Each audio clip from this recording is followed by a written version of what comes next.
Hey, all right. Look, I've got a problem. Since you're here, I thought I'd tell you. It's a big problem, a really big problem. No matter if it's a car, a motorbike, coffee, even a cheese sandwich, I just can't leave it alone. Can't leave anything alone. I've got to modify everything, and I have no idea why. It might be to make it more unique, make it a one of one. Is it to make it faster, better, stronger? I mean, the truth is, I break a lot of stuff, probably as much as I improve, and improve is a marginal term at best. My name's Johnny. Welcome to the channel. Will It Mod?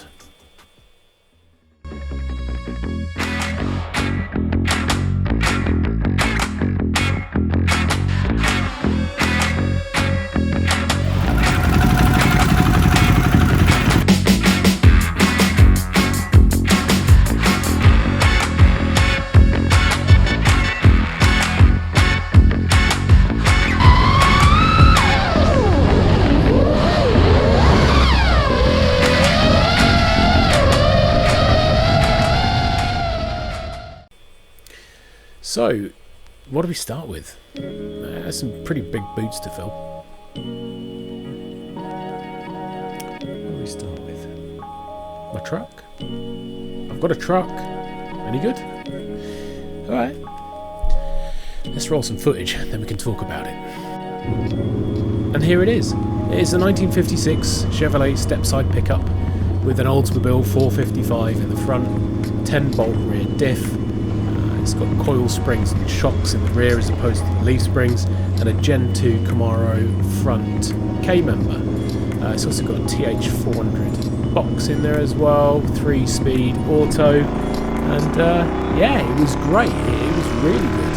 I blew one engine up, that's fine. I bought another and put that in, and that was a fresh rebuild, and I blew that one up too, so it's been consistent. So what do you do after all this mucking around with engines? You buy a turbo. You buy a turbo on eBay, of course you do. And then you buy an LS3 V8 to go with it and get that rebuilt for boost. What happens next? Well, alright, okay, but before we get ahead of ourselves here, looking at LS3s and turbos and all of that fun stuff, let's talk about how I actually got in this place in the first place. How I actually got into this mess. I mean, blown up 2 engines. I'm not proud of that, so how did that happen? Well, it was a fairly well-built truck. It had a 455 Oldsmobile, as I've said, up front, and it was running absolutely fine. I put on a Holly EFI Terminator system, and that was all wired beautifully and was working a treat.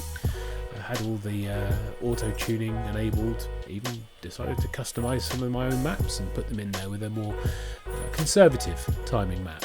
And safer on fuel because it was an older engine. But it died, and when it died, it was after a very long, fast run down the motorway, and the engine just started to knock, and that was that. Managed to get it back home, pulled the engine out, and sure enough, the big end bearings had started to let loose. I bought a second-hand engine that had just been rebuilt. Brand new bearings, new shells, the lot. So I decided to swap that out and pop that in instead. And that ran absolutely fine. I ran it in for 500 miles. It was good as gold. And then I started to let rip. And the same thing happened to that engine as well. And yeah, that's kind of where I was at. I was in now a position where I'd gone through 2 455s and I didn't understand why. Well, I found out why. The oil galleys, the return galleys from the head on the Oldsmobile 455, for any of you that are familiar with it, are horizontal. Yeah, that's right, so sustained at high RPMs, all the oil goes up and lubricates all the rockers, and it stays in the rocker covers all the way up the top, meaning there's nothing for the pickup, for the oil pump to actually get from the sump, because all the oil's up top, and sure enough, it drops oil pressure, starves the main bearings, and then they spin and bad things happen. Twice, no less. So that was it. I then saw a turbo on eBay and I bought it. That's basically it. I saw a massive turbo and I thought, if anything, this is just going to look good on the wall. And when I say massive, it's a Holset HX60 with an HX55 hot end, a bit of a hybrid, a truck turbo. Basically, it's a truck turbo. Ended up buying that. Now let's follow the steps. Let me show you some photos and I'll talk you through how this all kind of came to be. I think you'll like this. So here's the old engine coming out, painted in a beautiful red. There's a random shot of my dash with 3D printed bits.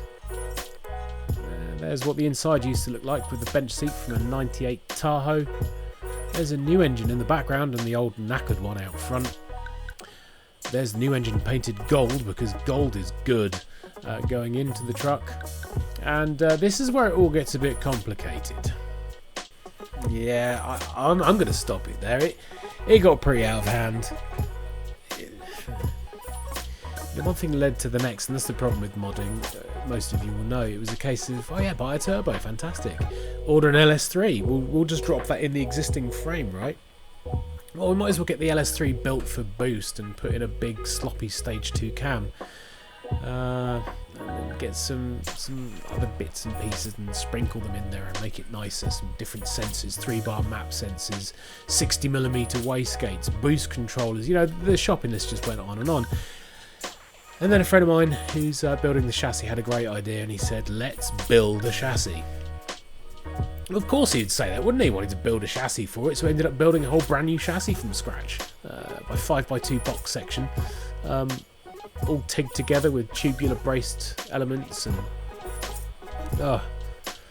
anyway, it's all kind of together now. Just waiting to finish off the last few bits. We've got a 10 bolt in the rear with a true track. It's got Moser shafts. What are they? Strain shafts? I think we went for strain shafts in the end. A rear disc brake conversion, a Gen 4 Camaro front K member and suspension. You know, it's really coming together. The 6L80E gearbox. When I get the truck back here, that's when the fun really starts. Putting in the final parts of the wiring loom. Getting the engine running, putting on a bass tune. Using HP tuners for that? Yes, we are sticking with the stock ECU. Now, whether that's a great idea or not, I don't know. We're going to find out. We'll try and get it running, but I hope to have you guys with me on that journey as it all comes together. But in the meantime, here's some more shots of how it currently is and how filthy it really is looking right now. That does need a clean. Anyway, thanks for sticking through this first video.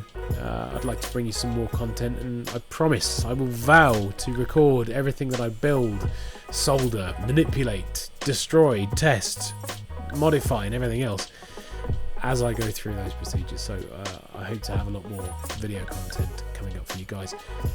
But so far as answering that big question, will it mod? I think we can safely say on this occasion, it certainly will. Take care, and I'll see you soon.